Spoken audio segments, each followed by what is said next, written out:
goodness. Okay, it's -10 with the wind chill factor. I have my little warm things, hot spots going on here. I'm with Pastor George. How do I say it? Sally? George. My wife's name is Sally. Yeah. Oh, your wife. My wife's, yeah, we have a joint account. Oh, yeah. I got it. George, Okay, Sally. Fred. Yeah, my name's not Sally. Yeah. Okay, all right. We don't roll that way. Yeah. Right. I love it. So this is so exciting. I want to oh wow, it is so cold. So Pastor George is going to tell us about tomorrow.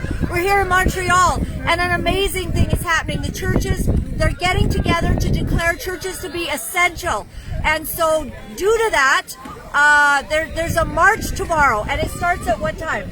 2 o'clock. 2 o'clock. So, Pastor George, tell me about Montreal. What are the lockdowns right now, and what are we standing up to see changed?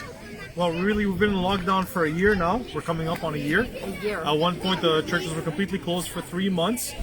Then, at the beginning of this year, Quebec locked us down completely, down to 0, like in BC. But some Jewish groups put some pressure on the government, and now we're restricted to only 10 people per church meeting. And that's just not reasonable. It's not equivalent. That's what we're standing up to speak about. So it's really interesting. I was noticing the difference between British Columbia and here. So they're allowed to have 10 people at church, which we once had. Then Dr. Bonnie Henry said no more people at church. We've had 1,300 deaths in BC. They've had over 10,000 deaths. All again, mainly in the elderly. But you get to have church and we don't, even if it's only 10 people. But that's not enough, is it?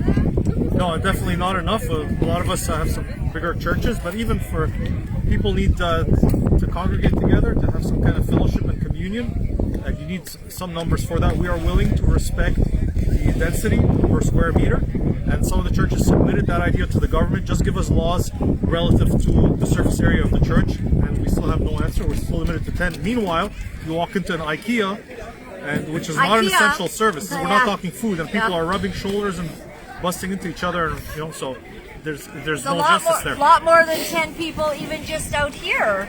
You know what I mean? Like, a church is a big building. You can have social distancing.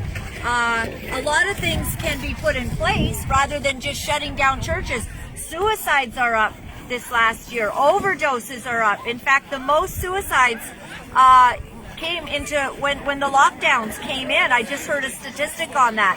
And so tell me about the other restrictions. Curfews are in place. What is it like living in Quebec? First time in the history of Canada, as far as I understand, that we've got a curfew. That didn't even happen during World War I or World War II.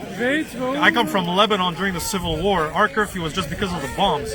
And now we have a curfew at 8 o'clock. 8 in the evening, everybody's got to be inside the home unless they have a special Is the virus more dangerous after 8 o'clock? What is the thinking there?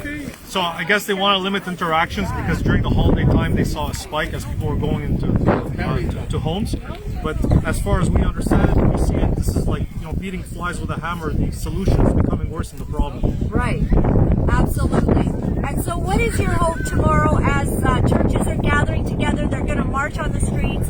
What is the message you want to communicate, I guess, to the government and to the medical authorities?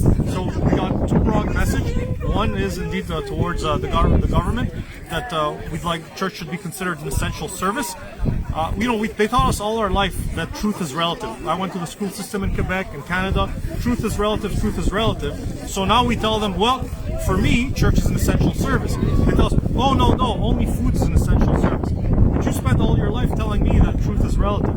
So now that I'm telling you, for me, it's essential. It's not essential anymore. Wow. All of a sudden, we're back to the absolutes. Our message is we are willing. The Bible tells us to submit to every ordinance of man. The Bible also tells us to be harmless as doves, but wise as serpents. Yes. So one pastor told me, if you don't say anything, that's a message in and of itself. Right. The church also, we represent Jesus Christ. We need to earn respect.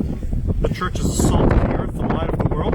And there was a day where the church had reverence, even the eyes of the world. Now the world has lost respect for the church because we say nothing. We let people roll over us. The Lord Jesus Christ was not a pacifist like he's made out to be, like he was some kind of wimp. He was on the streets, he was preaching, he was rebuking, he was speaking the truth at all times. So what we're saying is, give us something that is reasonable. there's nothing unreasonable about allowing 50 people. Only 50 people, according to square footage.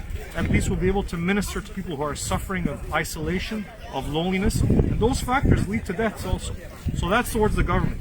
Towards the churches, it breaks my heart to see that we're in a situation where the government sometimes says you can have 25 people or you can have 10, and we've got churches that are completely closed down.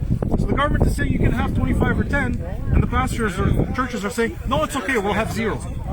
Well, then of course the government's not going to take us seriously. So our message to those churches is open up. Please open up. Respect the rules, don't break the rules, but you can open up and you can join us Sunday at 2 o'clock for the march. Don't be afraid. We are peaceful and we are legal, so there's nothing for you to fear. Join us and make your voice heard for the Lord Jesus and for Christian freedoms in this country. Okay, so can you come down here, Mr. Cameraman? We got a guy, and we're going to try not to fall on camera especially. And can you show us a bit of the city and also maybe tell us like where we are? So we are, where's the mic there? No, it's here. It's there, okay. So we are at top of Mount Royal, which is the highest peak in Montreal here. As you can see, there's a lot of people that congregate there. This is going to be the end point for the march, Sunday at 4 o'clock. We'll have the speeches and the prayer, and we'll be singing to publicly, praising the name of the Lord Jesus Christ up there for all of Montreal to hear, to glorify God amongst the heathen. And below me there to the south. So we're going to be singing tomorrow. Okay. Yeah, we're going to be singing. Come see the city. This is amazing. It's stunning. I've never been up here, so I want you guys to experience this. So show us a few of the landmarks, Pastor George. We've got downtown Montreal. By law, as I understand, no building can be higher than the mount. So to maintain the beautiful view that we've got there. There's 3 main bridges. We're presently on the island of Montreal, and those bridges across the St. Lawrence River link the South Shore. If you keep on going south, of course, you'll hit the United States. And of course, we have like lovebirds that come, and they the lovebirds come up here, and they want to. Yeah, okay, just all right. Now Social distancing. Social distancing. we don't have their names at least. They're in the pandemic bubble together. Okay. So this beautiful city, what we found out here, now Paul, come in here. I traveled with Paul from British Columbia, and what we found out is that like there has been a massive amount of Christianity that literally brought God to this area. Absolutely. We're close to here. Maisonneuve, the founder pretty well of Montreal, actually carried a cross up here and dedicated Montreal to the Lord and to God and to the future. Actually, he laid foundations that are coming back for the French Canadian, coming back all the way to Montreal and now opening it up to the Canadian world and further on. So it's really a wonderful time to be here and to see the fulfillment of these prayers that were founded almost 400 years ago. We were looking at the history today, and they landed not many miles from where we are. That's right. And they literally knelt on the ground and prayed to God and dedicated this land to God. And that's why Canada is such an amazing place. You know, founded under Judeo-Christian values. Absolutely. And that's why we love this land. You're free to be an atheist in Canada. You're not free to be an atheist or a different religion in a lot of countries in the world. Right. And that's why I encourage everyone that we have to cherish the freedoms, because if we lose those freedoms, we lose a lot. That's right. It's one thing we try to communicate even to the lost world, and it's good for you Christians to know that are hearing that, or anybody really, that the United States Constitution and the Canadian one, which was based on it, that for the first time literally in the history of mankind, that legally guaranteed freedom of the press, freedom of expression, freedom of religion. That was because of a Christian pastor named John Leland, head of the Baptist Convention, and he made an agreement with James Madison that the state of Virginia would ratify the Constitution only if it guaranteed freedom of religion for all people. So the reason why the United States and Canada have enshrined freedom of religion, expression, and of the press is because of Christians that wanted to be the guarantors of those things because of the persecutions they had endured from governments back in Europe. And even in the national anthem in French, the Canadian national anthem says that we, the Canadian government or the Canada, we will protect our homes and our rights. And so we have rights that have been given to us, and we have to defend those rights. Beautiful. Okay, so let's just remind everyone, Pastor George, then tomorrow we want everyone who can in the Montreal area to join us.